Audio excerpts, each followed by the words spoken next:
من الشیطان الرجیم. بسم الله الرحمن الرحیم.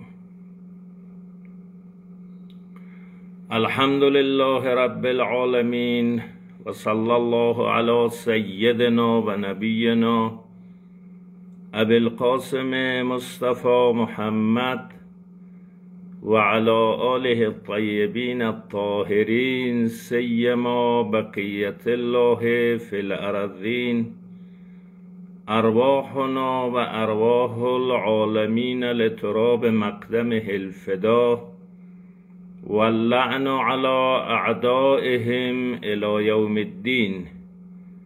یا ایها الذین آمنوا كونوا قوامین لله شهداء بالقسط ولا یجرمنکم شنآن قوم على الا تعدلوا اعدلوا هو اقرب للتقوى واتقوا الله ان الله خبیر بما تعملون.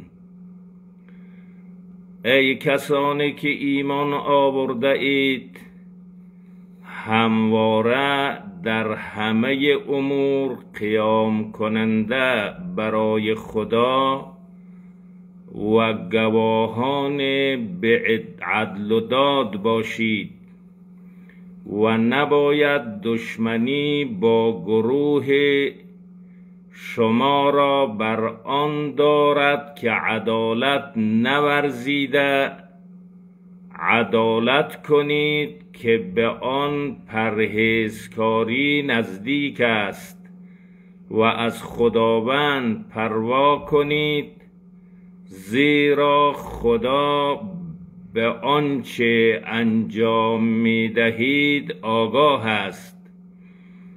در شأن نزول این آیه مبارکه که مطابق نقل فضل ابن حسن طبرسی در مدینه نازل شده است بر پیغمبر بزرگوار اسلام صلی الله علیه و آله و سلم، شیخ الطائفه محمد ابن حسن طوسی میگوید عبدالله ابن کثیر نقل کرده این آیه درباره یهود نازل شده هنگامی که رسول خدا صلی الله علیه و آله و سلم به طرف قلعه و دیوار بنی قریظه رفت که به آنها دیه بپردازد،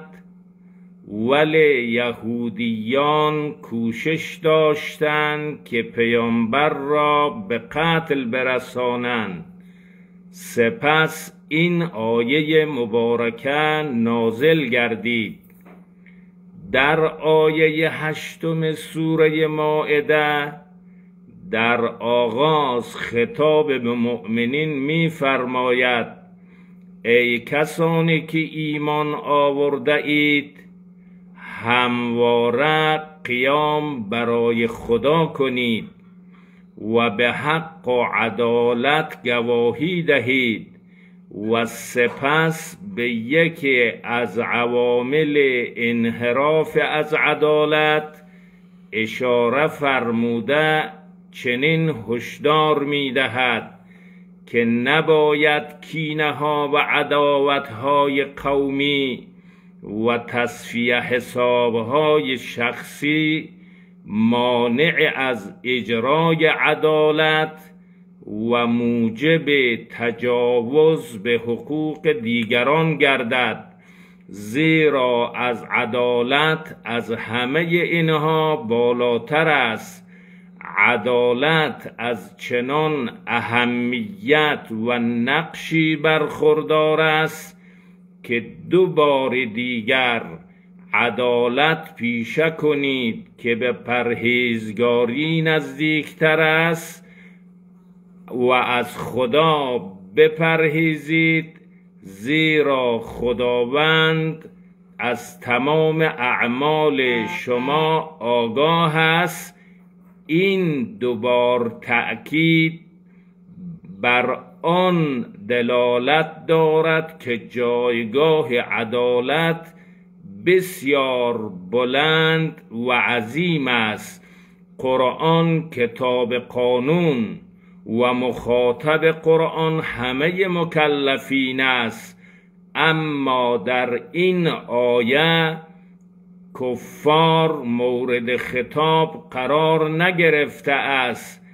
دلیل آن این است که کفار همون کفرشان برخلاف فرمان خداوند است و تا ایمان نیاورند ممکن نیست اوامر و نواهی الهی را انجام دهد.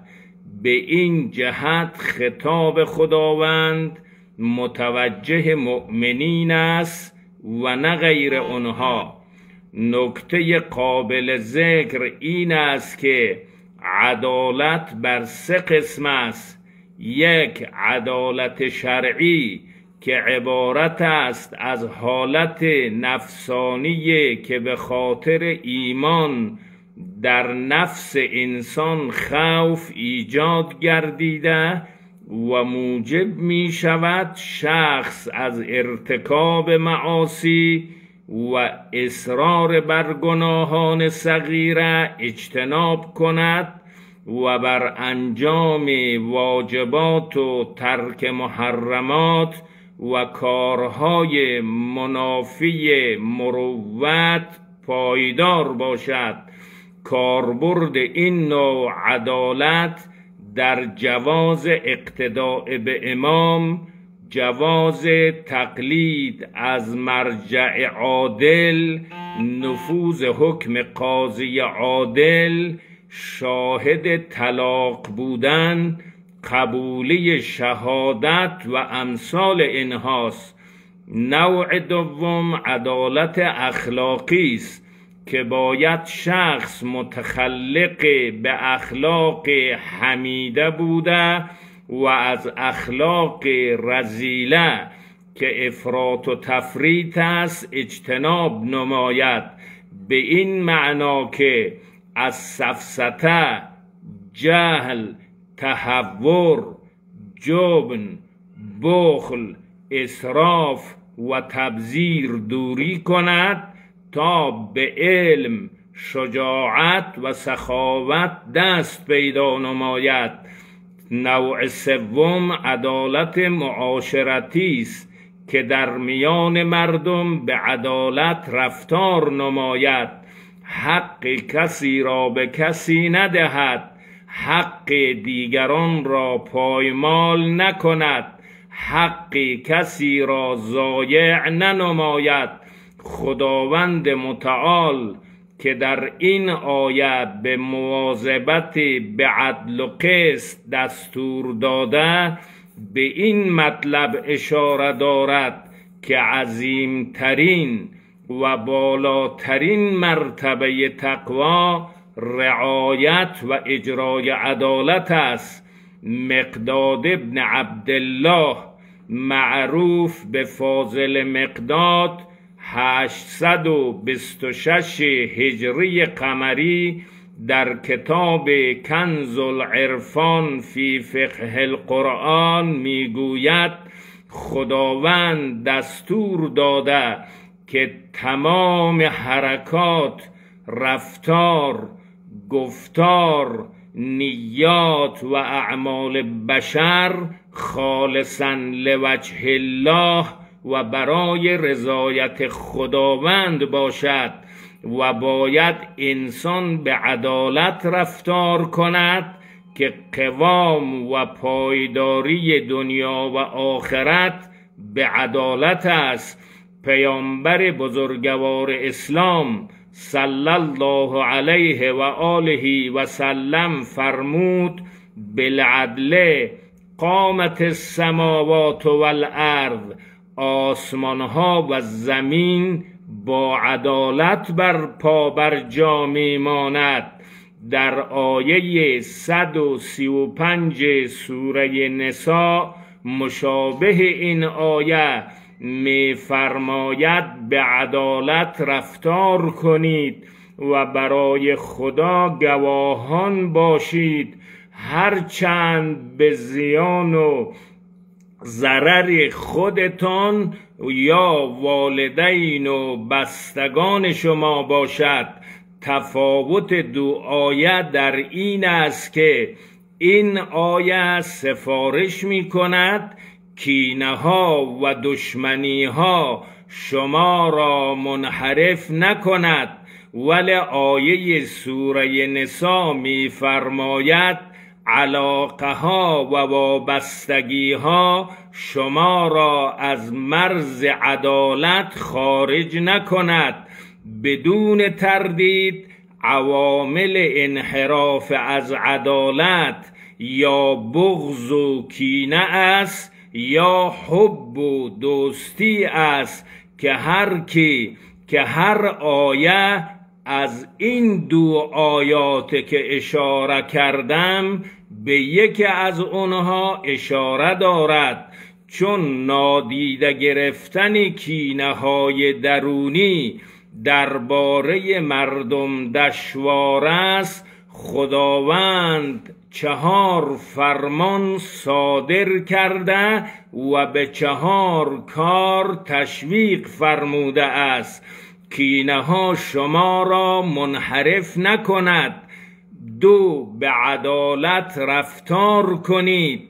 3 عدالت به تقوا نزدیک است و 4 تقوای الهی پیشه نمایید. بنابراین اولا اگر انگیزه انسان کینه های او باشد اخلاص از بین می رود، ولی اگر قیام برای خدا باشد کینه ها در اجرای عدالت اثر نخواهد کرد. ثانیاً عدالت مستمر به صورت ملکه و عادت ارزش کامل است و مؤمنان هم با خدا رابطه دارند و هم در رابطه با مردم به عدالت گواهی میدهند. و اگر باور کنیم که خدا عملکرد ما را میداند به عدل رفتار می کنیم و هرگز خلاف عدالت گام بر نمی داریم.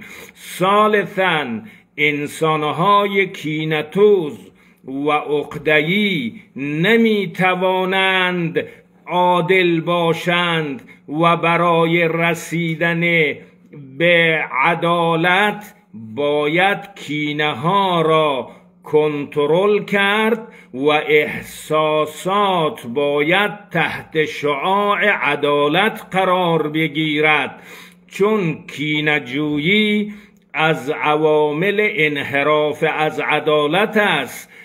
رابعاً در سیاست گذاری ها و روابط داخلی و خارجی، چه در سطح خانواده، در سطح جامعه یا در سطح جهان، حتی نسبت به دشمنان هم عادل باشیم، چون انسانهای عادل و منصف به تقوا نزدیکتر هستند. بار پروردگارا دلهای ما و همه اولاد بشر را از آلودگی ها و کینه‌توزی ها پاک گردانیده و به نور اخلاص به خدا منور گردان.